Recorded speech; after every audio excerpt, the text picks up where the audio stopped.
Hello guys, welcome to my physical classes में आपका बहुत बहुत स्वागत है। आज हम आपको सहन शक्ति एंडोरेंस के बारे में अध्ययन कराएंगे। किसी काम को बनाए रखने की योग्यता को सहन शक्ति कहते हैं। मतलब किसी काम को देर तक करना, थकने के बावजूद भी देर तक उसी काम को करते रहना, उसे सहन शक्ति कहते हैं। परिभाषा: थकावट की दशा में गति के साथ शारीरिक गतिविधियों को करने की योग्यता को सहन शक्ति कहा जाता है। लंबी दूरी की दौड़, hockey, basketball, kho kho, football आदि खेलों में इसकी विशेष आवश्यकता होती है। मतलब थकावट के दौरान भी किसी काम को करना सहन शक्ति कहलाता है। इसकी बहुत खेलों में आवश्यकता पड़ती है, लंबी दौड़, हॉकी, बास्केटबॉल आदि। सहन शक्ति के प्रकार: टाइप ऑफ एंडोरेंस। पहला है गतिविधि की प्रकृति के अनुसार सहन शक्ति के प्रकार। इस प्रकार की सहन शक्ति को निम्न भागों में बांटा जाता है। पहला, मूल या मूलभूत सहन शक्ति। इसको एरोबिक सहन शक्ति भी कहा जाता है, क्योंकि मूल सहन शक्ति ज्यादातर एरोबिक सहन शक्ति पर निर्भर करती है। उदाहरण: 30 मिनट से ज्यादा समय के लिए धीमी या मध्यम गति से जॉगिंग या वॉकिंग करना। मूल सहन शक्ति में क्या गया? जॉगिंग करना, वॉकिंग करना। वो सेकंड, सामान्य सहन शक्ति। यह व्यायामों को सहने और थकावट को कम करने की पूरी शरीर की क्षमता है। जितनी अच्छी आपकी सामान्य सहन क्षमता होगी, उतनी ही आप कई खेल अनुशासन में लंबे प्रयासों के साथ खड़े रह सकते हैं। कहने का मीनिंग इसमें ये बता रखा है, जितनी अच्छी आपकी सामान्य सहन शक्ति होगी, उतना ही आप बेस्ट परफॉर्मेंस दिखाएंगे खेल में, क्योंकि ये वो सहन शक्ति होती है जिसमें थकावट के दौरान भी बच्चा प्रदर्शन करता है। ठीक है। थर्ड, वशिष्ठ सहन शक्ति। यह थकावट के विरुद्ध खड़े होने की क्षमता है। अलग अलग खेल में थकावट की प्रकृति अलग होती है। उदाहरण: यदि आप 1500 मीटर के रेसर है, तो आप अपने प्रदर्शन के अच्छे करने के लिए वशिष्ठ सहन शक्ति को अपनाएंगे। ठीक है।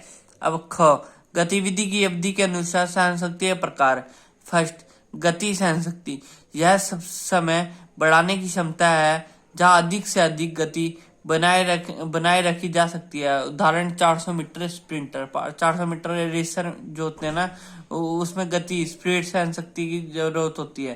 सेकंड, अल्प अवधि अथवा एनोर्बिक सहन शक्ति। इस प्रकार की सहन शक्ति की आवश्यकता उन खेलों में पड़ती है जिसमें गतिविधि थोड़े समय के लिए और तेज हो। यह गतिविधि 45 सेकंड से 2 मिनट तक चले। उदाहरण: 800 मीटर दूरी की दौड़। अल्प अवधि या एनोर्बिक सहन शक्ति की आवश्यकता कहाँ पड़ती है? जहाँ जो है ना, एक्टिविटी या रेस थोड़े समय के लिए और तेज हो, जैसे 800 मीटर, 400 मीटर। ठीक है। अब थर्ड आती है मध्यम अवधि सहन शक्ति। इस प्रकार की सहन शक्ति उन खेलों में आवश्यक है जिसमें गतिविधि 2 मिनट से 11 मिनट तक हो। रेसर को 1500 मीटर की दौड़ दौड़ने के लिए जिस सहन शक्ति की आवश्यकता होती है, वह मध्यम अवधि की सहन शक्ति का उदाहरण है। फोर्थ, लंबी अवधि अर्थात एरोबिक सहन शक्ति। इस प्रकार की सहन शक्ति की आवश्यकता उन खेलों में पड़ती है जहाँ गतिविधि लंबी अवधि की है या 11 मिनट से अधिक हो। उदाहरण: लंबी दूरी की दौड़, क्रॉस कंट्री, मैराथन दौड़, साइकिलिंग आदि। अब सहन शक्ति के विकास की विधियां, मतलब इसको डेवलप कैसे किया जा सकता है एंड्योरेंस को। फर्स्ट, निरंतर परीक्षण विधि। इस विधि में व्यायामों को बिना अंतराल के लंबे समय तक किया जाता है। इस विधि में तीव्रता कम होती है, क्योंकि व्यायाम लंबे समय तक किया जाता है। इस विधि में हृदय गति 120 से 160 प्रति मिनट तक रहती है। पूरी गतिविधियों की अवधि 30 मिनट से कम नहीं होनी चाहिए। इसमें सामान्य समय की अवधि को एथलीट की जरूरत के अनुसार बढ़ाया जा सकता है। इसमें यह बताया गया, नियंत्रण में इसमें हमें बिना रुके दौड़ लगानी पड़ती है और लंबी दूरी की दौड़ होती है, इस कारण हमें धीमा धीमा भागना पड़ता है। और जो हार्ट की जो गति होती है ना हमारी, 120 से 160 होनी चाहिए। इसको आगे 3 भागों में बांटा जाता है। ए, कम गति की नियंत्रण विधि। इस विधि को क्रॉस कंट्री धावकों के द्वारा इस्तेमाल किया जाता है और इसके साथ एरोबिक सहन शक्ति को बढ़ाया जा सकता है। इस विधि में गति को निर्धारण किया जाता है, अवधि और दूरी ज्यादा होती है। गतिविधियों की अवधि 60 मिनट से 120 मिनट तक होती है और तय की जाने वाली दूरी 15 से 25 किलोमीटर तक होती है। इसमें हृदय गति 130 से 160 प्रति मिनट के आसपास रहती है। कम गति की नियंत्रण विधि में क्या बताया गया है, इसमें जो मेन गेम होती है क्रॉस कंट्री होती है, जिसमें धीमा धीमा भागना होता है और लंबी दूरी तक भागना पड़ता है, 15 से 25 किलोमीटर तक भागना पड़ता है। ठीक है। अब ख में आते हैं तीव्र गति की नियंत्रण विधि। इस विधि का उपयोग कम दूरी या मध्यम दूरी के धावकों द्वारा किया जाता है। इसे तेज गति से किया जाता है। इस विधि में गतिविधियों की अवधि 10 मिनट से 20 मिनट तक होती है तथा हृदय गति 140 से 180 प्रति मिनट के आसपास रहती है। तीव्र गति में ये बता रखा है, इसमें क्या होता है, स्पीड तेज होती है, धावकों की स्पीड तेज होती है और ये मध्यम दूरी की दौड़ के अंदर आता है, जैसे 800 मीटर 1500 मीटर, ठीक है, आदि। अब आता है परिवर्तनशील गति की निरंतर विधि। इस विधि में धीमी और तेज गति का मिश्रण है। इस विधि में गति समय समय पर बदलती रहती है। यह विधि एरोबिक और एनारोबिक सहनशक्ति का विकास करती है। इस विधि को 25 मिनट से 1 घंटे तक किया जाता है और हृदय गति 160 से 190 प्रति मिनट के आसपास होती है।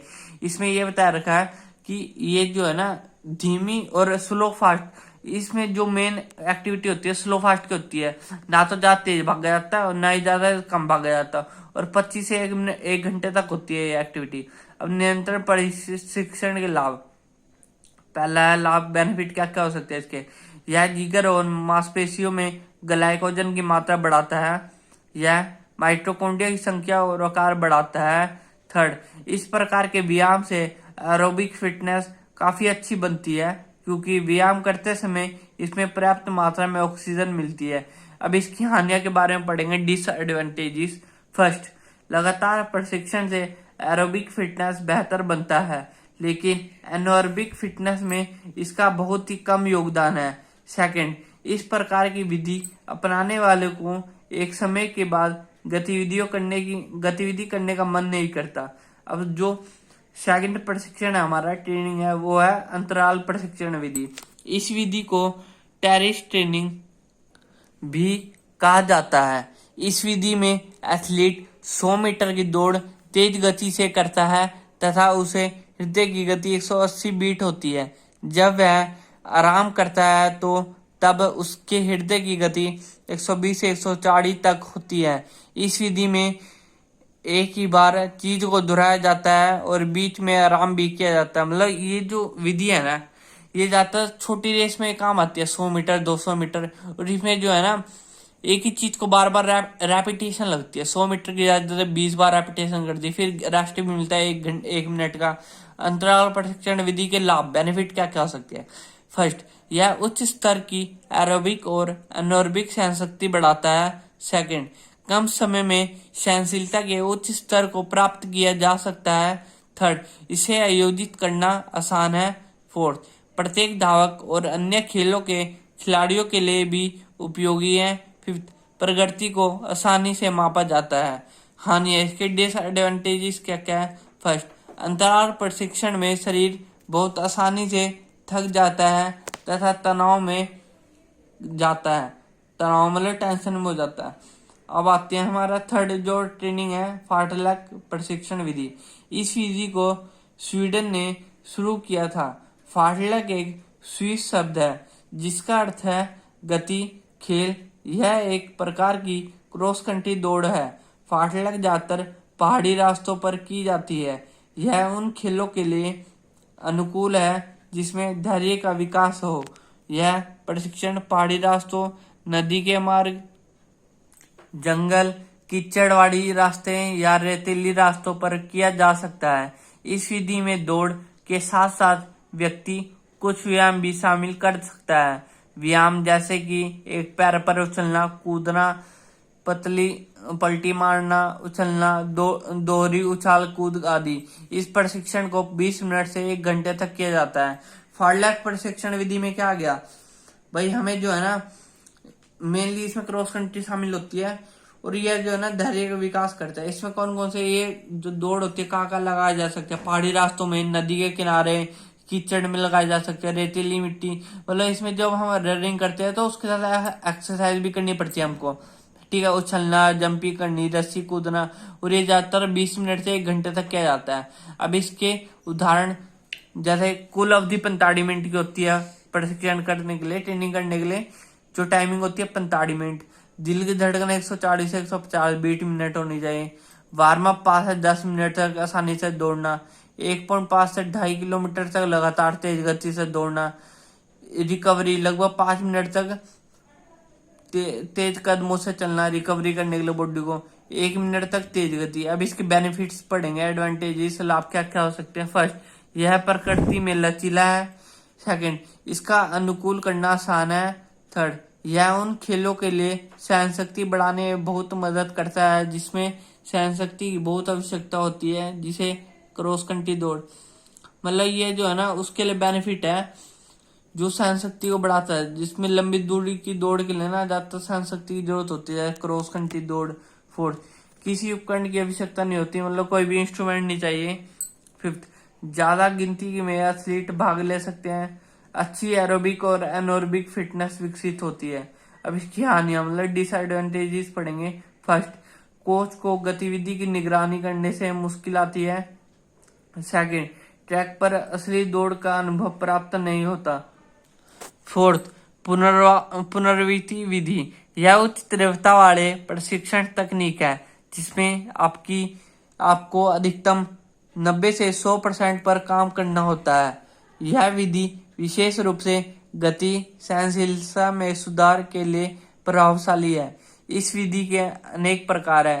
फर्स्ट, एनारोबिक क्षमता में सुधार। सेकंड, लैक्टिक अम्ल सहन शक्ति में सुधार। थर्ड, फोस्फेगन संचलन में सुधार। बच्चों, जो आज हमने अध्ययन करा है उसको नोट कर लेना। Thank you for watching my video.